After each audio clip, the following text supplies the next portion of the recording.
everybody, it's lovely to see you again. Thank you for joining me. I'm here in the walled garden at the Old Manor House, and spring has definitely sprung. The weather is beautiful today. It's a bit on the chilly side, but the sun is lovely and it's warming the earth, so everything is starting to grow again.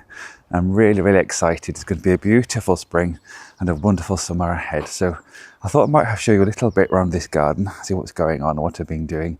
I'm also going to show you the spring garden, which is looking really pretty at the moment, but the bulbs aren't out, but it still looks really nice with the hellebores and things. So let's have a look and see what we can discover.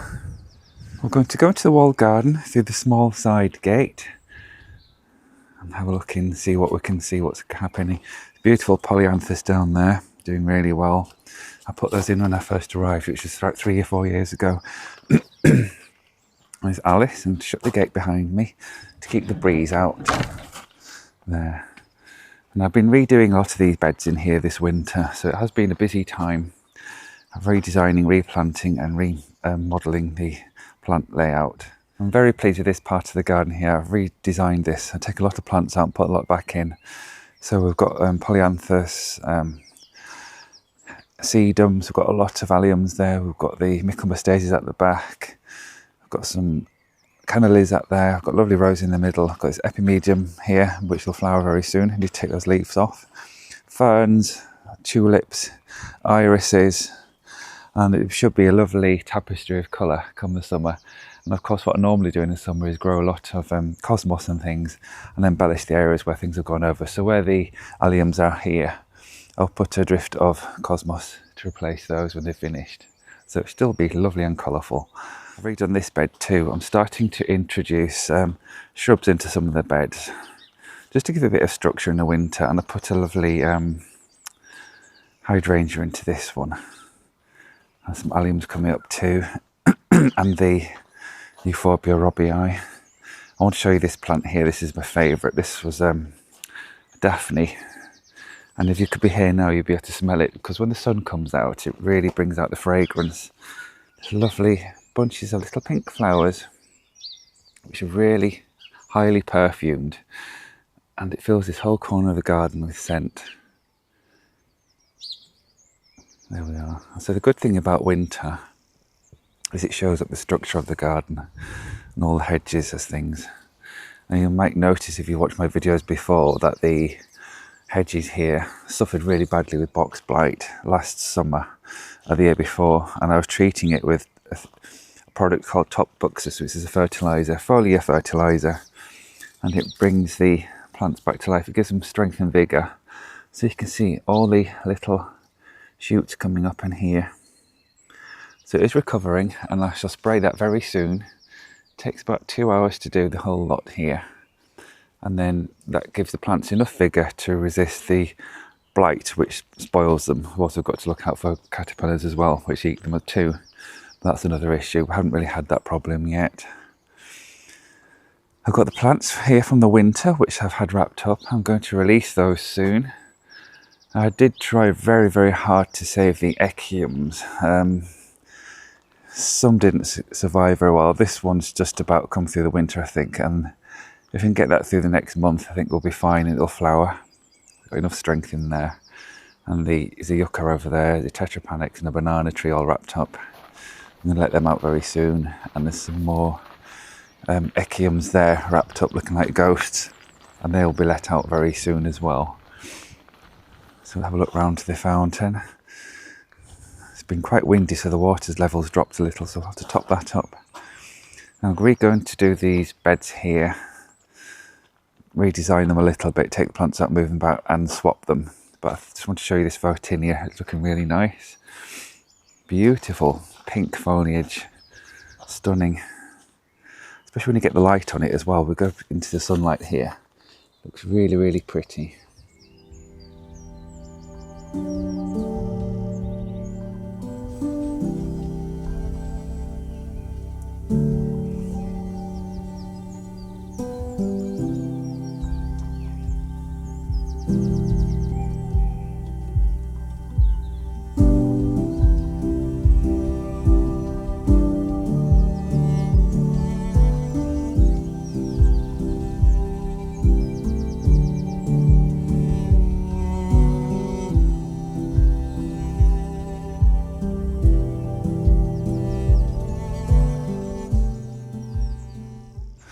So as we look from this perspective, we can see the plants are growing. I've put a yew tree here. I'm hoping it's going to survive. I dug this up from a place where it shouldn't have been, so it might have had a bit of a shock. I hope it'll come back.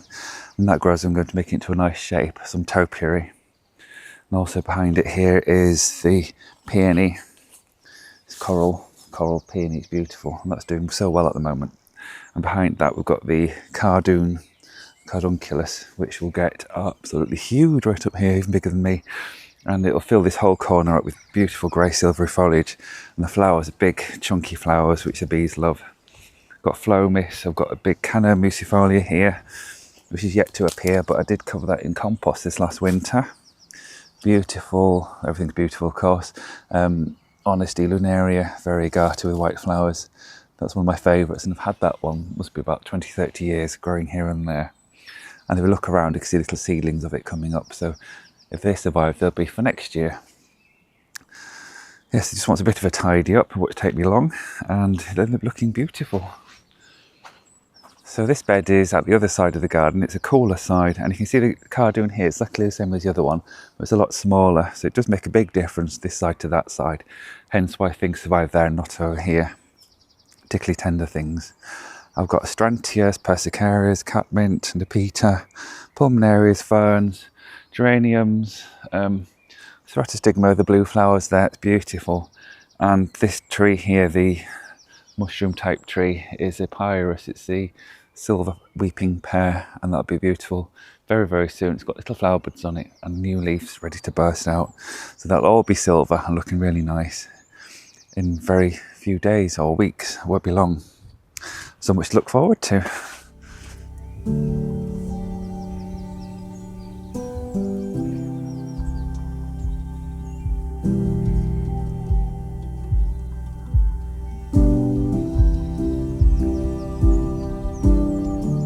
And while the sun is shining, you can see the cherry blossoms are all out and flowering, looking really nice. It's such a nice time of year and everything's coming back, and I think they look lovely against the blue sky.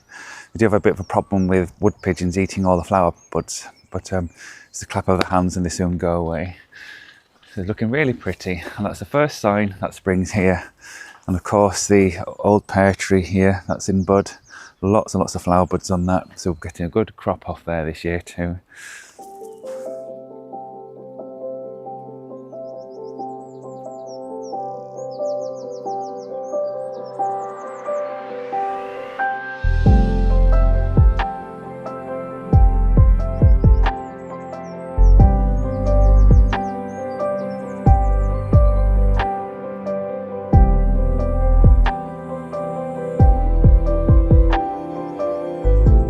This side of the garden, it's very shady against the old stables, and the sun casts a long shadow, particularly in the winters. It makes it extra cold, which means not a lot of things will grow on this side.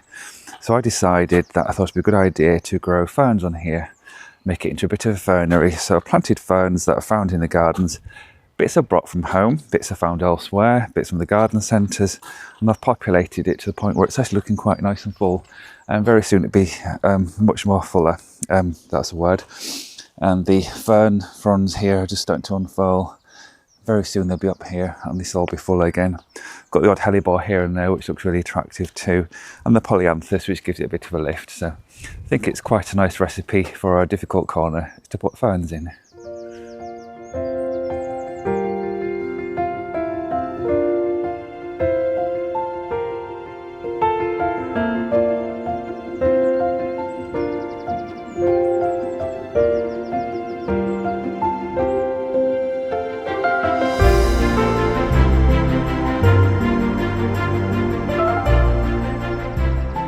This is the tree peony. It's a yellow variety, which I think is called lutea. And you can see all the buds here are getting big. Lots of flowers to come on that. So I think very soon that will be opening and looking absolutely stunning in this corner, which it really seems to enjoy. It's a very vigorous variety, as you can see this by the size of it. And it's surrounded by the roses, which go over the lovely old arched doorway there with the old oak doors. Up to the solanum there, which is ever so well.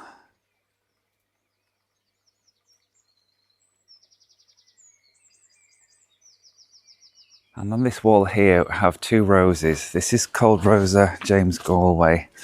This was originally growing at my house in my little garden, and it must be about 15 years old, so I decided it was too big and it wasn't doing very well, so it needed to be moved, and I replaced it with one called Rambling Rosie, which I think you saw me doing last year.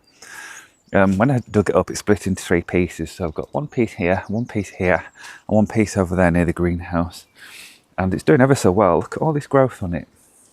So yes, you can transplant roses, just got to be careful with them and patient. I just want to point out also here, I've got some bamboo, and this is not planted in the ground, it's in a big container, because I do not want that to spread, because I've got enough to look after without more. Yeah, so thinking about June time, that'll be full of beautiful pink flowers.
So this area is what we call the spring garden. It's certainly developed since I got here. When I first arrived, it was just an old muddy track, because this used to be a farm, and we made the bed over there with the help of the gentleman who lives here. Took all the odd shrubs out and we planted all sorts of lovely things. In particular, in the spring, it looks really good because the trees at the back there take the moisture out. So I thought, why not make it into a special space just for that season?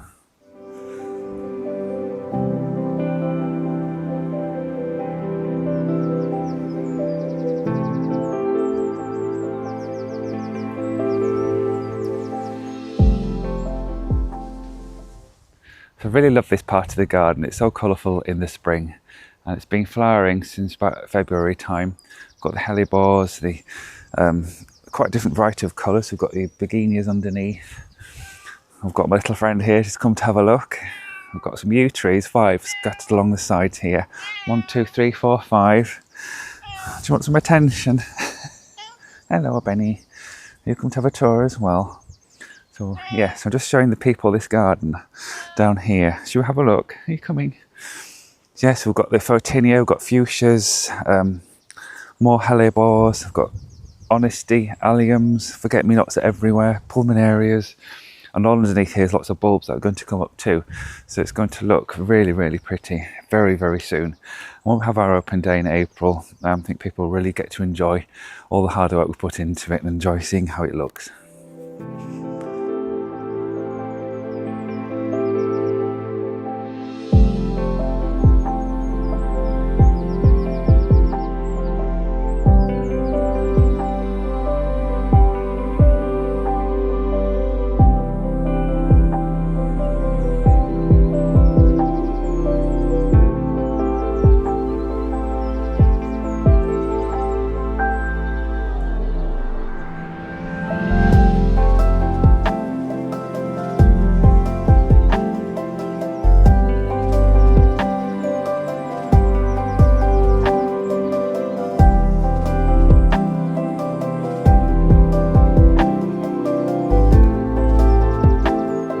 This part of the garden used to be a real problem with the wall casting shade, the trees taking all the moisture.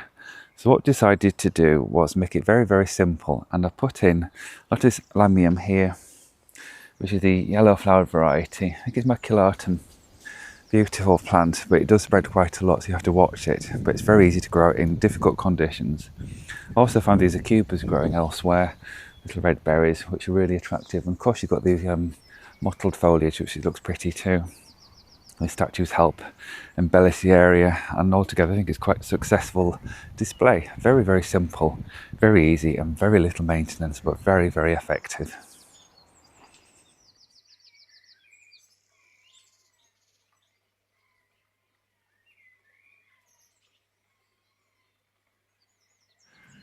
I really hope you've enjoyed visiting today and looking around the gardens with me. It's been a lot to see. Everything's coming back to life and it's really exciting. I just love the scene behind me here with the shadows on the grass. I wanted to show you that before we went. There's a lot more to see. We've got the new area of the garden, the secret dell garden, and the front garden, the front paddock's looking nice with some blossom trees about to open. And of course there's the rest of the driveway, which you haven't seen yet. And there's bits and pieces here and there. Of course the raised beds too. It's such a lot to show you. So I'm going to save that for another time because there's too much to show you in one episode and I think you might fall asleep. So it's been really nice to have you here today. And I really hope you can join me again very soon. Thank you for watching, and please like and subscribe if you're able to, and help my channel grow so I can keep producing videos for you. Take good care and very happy gardening.